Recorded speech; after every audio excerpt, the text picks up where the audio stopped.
Hi friends, welcome to my channel Arna's kitchen. మీరు ఎలా ఉన్నారు? మేమైతే చాలా బాగున్నామండి. మీరు కూడా అలాగే ఉండాలని కోరుకుంటున్నాను. ఈరోజు మన కిచెన్లో ఎక్కువ మసాలా లేకుండా లైట్గా పెట్టి ఫిష్ ఫ్రై ఎలా చేసుకోవాలనేది చూపిస్తానండి. ఇవి వచ్చేసి పైన క్రిస్పీగా లోపల సాఫ్ట్గా చాలా బాగుంటాయి. ఈ ఫిష్ పప్పన్నంలో కానీ అలాగే రసమన్నంలో కానీ నంచుకొని తినడానికి చాలా కమ్మగా ఉంటుందండి. అలా పప్పన్నం రసమన్నంలోకే కాదు, ఒట్టి ఫిష్ కూడా తినేయచ్చు అనమాట, అంత బాగుంటుంది. ఇప్పుడు ఈ ఫ్రైని ఎలా ప్రిపేర్ చేసుకోవాలనేది క్లియర్గా మీకు అర్థమయ్యేలాగా చూపిస్తాను. ముందుగా చేపలు తీసుకొని వాటిపై నుండి పులుసు అంతా తీసి తలలో తోకలు తీసేసుకోవాలి. ఇవి కడగడానికి నాకు అంత చేత కాదండి, కాబట్టి నేను చేపలు కొనుక్కున్న లక్ష్మమ్మ దగ్గరే కడిగించుకున్నాను. తను నీట్గా కడుగుతుంది. ఎప్పుడు చేపలు కొనుక్కున్నా ఇంటి దగ్గరే ఇలా నీట్గా కడిగిస్తుందండి. కాబట్టి నేను చేపలు కొనుక్కోవాలంటే లక్ష్మమ్మ దగ్గరే కొనుక్కుంటాను. ఇప్పుడు కూడా ఈ చేపల్ని నీట్గా పైన పొలుసు తల తోకలు ఎంత నీట్గా కట్ చేసిందో ఇలా కట్ చేసి ఉప్పేసి 2-3 సార్లు శుభ్రంగా కడిగిస్తుందండి. మళ్ళీ కూడా మనం కడుక్కొని అవసరం లేదో అంత బాగా కడిగిస్తుంది. ఇప్పుడు వీటిని కూడా అదే విధంగా కడిగింది కాబట్టి మళ్ళీ నేను కడగలేదండి. ఇలా కడిగిన ఈ చేపల్ని కత్తితో నేను వీడియోలో చూపించిన విధంగా ఘాట్లు పెట్టుకోవాలి.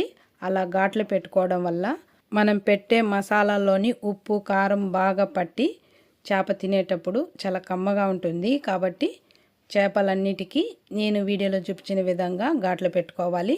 నేనైతే అన్ని చేపలకి అదే విధంగా ఘాట్లు పెట్టేశాను. ఇలా పెట్టుకున్న ఈ చేపల్ని పక్కన పెట్టుకోవాలి. తర్వాత ఒక ప్లేట్ తీసుకొని అందులో 1 స్పూను అల్లం వెల్లుల్లి పేస్టు, 1/2 స్పూన్ పసుపు, 1 స్పూన్ కారం, టేస్ట్కి తగ్గట్టు ఉప్పు, తర్వాత 1 స్పూన్ ఆయిల్ వేసి ఈ ఆయిల్లో ఇవన్నీ కలిసేలాగా బాగా కలుపుకోవాలి. ఇందులో నీళ్లు పోయకూడదండి, ఆయిల్ మాత్రమే వేసి కలుపుకోవాలి. ఇలా కలుపుకున్న ఈ మసాలా మనం ముందుగా కట్ చేసి పెట్టుకున్న చేపలకి పట్టించాలి. చేపలకి మసాలా పట్టించేటప్పుడు మనం ఘాట్లు పెట్టాం కదా, ఆ ఘాట్లు లోపల వరకు పోయేలాగా నేను వీడియోలో చూపించిన విధంగా పట్టించండి. అప్పుడే ఆ చేపల లోపల వరకు ఉప్పు కారం బాగా పడుతుంది. కొంతమంది ఈ మసాలాలో కార్న్ఫ్లోర్ వేసి కలిపి కూడా ఈ చేపలకు పట్టించి వేయించుకుంటారండి. అలా కూడా చేసుకోవచ్చు. ఆ ఫిష్ ఒక టేస్ట్ ఉంటుంది. ఇలా అల్లం వెల్లుల్లి పేస్టు, కారం, ఉప్పు, పసుపు, ఆయిల్ వేసిన మసాలా పట్టించిన ఫిష్ ఒక టేస్ట్ ఉంటుంది. ఒకసారి ట్రై చేసి చూడండి. ఇలా మసాలా అంతా చేపలకు పట్టించి వీటిని ఒక అరగంట కానీ లేదా గంట కానీ ఫ్రిడ్జ్లో పెట్టుకొని తర్వాత వేయించుకోండి. అలా ఫ్రిడ్జ్లో పెట్టుకొని వేయించుకోవడం వల్ల ఫిష్ తినేటప్పుడు పైన క్రిస్పీగా లోపల సాఫ్ట్గా చాలా బాగుంటుంది.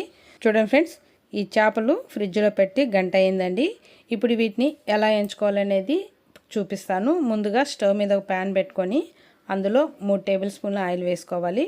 మరి ఎక్కువ కూడా అవసరం లేదండి, ఈ ఆయిలే సరిపోతుంది. ఆయిల్ కాస్త వేడెక్కిన తర్వాత ఇందులో మనం ముందుగా కలిపి పెట్టుకున్న ఈ చేపల్ని ఒకదానికొకటి అంటుకోకుండా ఆయిల్లో వేసుకోవాలి. నేను పెట్టుకున్న ప్యాన్ పెద్దది కాబట్టి ఒకేసారి చేపలన్నీ వేసి వేయించుకుంటున్నానండి. మీరు కానీ చిన్న ప్యాన్ పెట్టుకుంటే అందులో సగం ఒకసారి వేయించుకోండి. ఇలా చేపలన్నీ ఆయిల్లో వేసిన తర్వాత దీనిపైన మూత పెట్టి ఈ సైడు 1-2 నిమిషాలు వేగనివ్వాలి. 2 నిమిషాలు వేగిన తర్వాత మూత తీసి ఈ చేపల్ని ఈ సైడ్కి తిప్పుకోవాలి. తిప్పేటప్పుడు ఇలా అట్ల కాడతో తిప్పండి, తిప్పుకోవడానికి ఈజీగా ఉంటుంది. తిప్పేటప్పుడు కూడా జాగ్రత్తగా నెమ్మదిగా తిప్పండి, ఎందుకంటే ఫిష్ ఇరిగిపోయే అవకాశం ఉంది. కాబట్టి నెమ్మదిగా తిప్పి మూత పెట్టి మళ్ళీ ఒక 2 నిమిషాలు ఈ సైడ్ వేగనివ్వాలి. చూడండి ఫ్రెండ్స్, ఈ సైడ్ 2 నిమిషాలు వేగిన తర్వాత మళ్ళీ చేపను ఈ సైడ్కి తిప్పుకోవాలి. ఇలా ఈ సైడ్కి తిప్పుకున్న తర్వాత దీనిపైన మూత పెట్టకూడదండి. మూత పెట్టకుండా చేపల్ని అటు ఇటు తిప్పుకుంటూ మంచి కలర్ వచ్చేంత వరకు కాల్చుకోవాలి. మంట అనేది మీడియంలో పెట్టి కాల్చుకోండి, అప్పుడే పైన క్రిస్పీగా లోపల సాఫ్ట్గా వస్తాయి. చూసారు కదా, ఫిష్ బాగా వేగిపోయిందండి. ఇవి వేగడానికి కూడా పెద్ద టైం పట్టలేదండి, 15 నిమిషాలే వేగిపోయాయి. ఎందుకంటే చిన్న చేపలు కాబట్టి త్వరగానే వేగిపోయాయి. చూసారు కదా ఎలా వేగాయో. ఇప్పుడు వీటిని ఒక టిష్యూ పేపర్లోకి తీసేసుకోండి, ఎందుకంటే ఈ ఫిష్లో ఉండే ఎగస్ట్రా ఆయిల్ అంతా టిష్యూ పేపర్ పీల్చేస్తుంది. కాబట్టి చేపలు వేగిన వెంటనే టిష్యూ పేపర్లోకి తీసేసుకోవాలి. నేనైతే అన్ని చేపల్ని టిష్యూ పేపర్లోకి తీసేసుకుంటున్నానండి. ఇంతే ఫ్రెండ్స్, సింపుల్గా మసాలా పెట్టి ఫిష్ ఫ్రై రెడీ అయిపోయిందండి. చూసారు కదా ఎలా తయారు చేసుకోవాలనేది.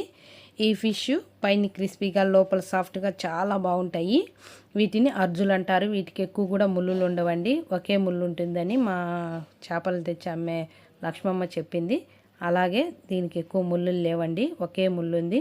టేస్ట్ కూడా చాలా బాగున్నాయి. ఈ చేపలు పులుసు పెట్టుకునే కంటే ఇలా ఫ్రైయే చాలా బాగుందండి. ఒకసారి ట్రై చేయండి. మీరు కానీ ఈసారి చేపలు కొనేటప్పుడు అర్జులను అడిగి తీసుకోండి.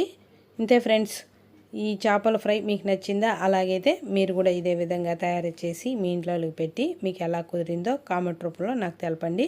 ఇలాంటి మంచి మంచి వీడియోలు మరెన్నో చూడాలనుకుంటే నా ఛానల్ని like, share and subscribe. Thank you for watching.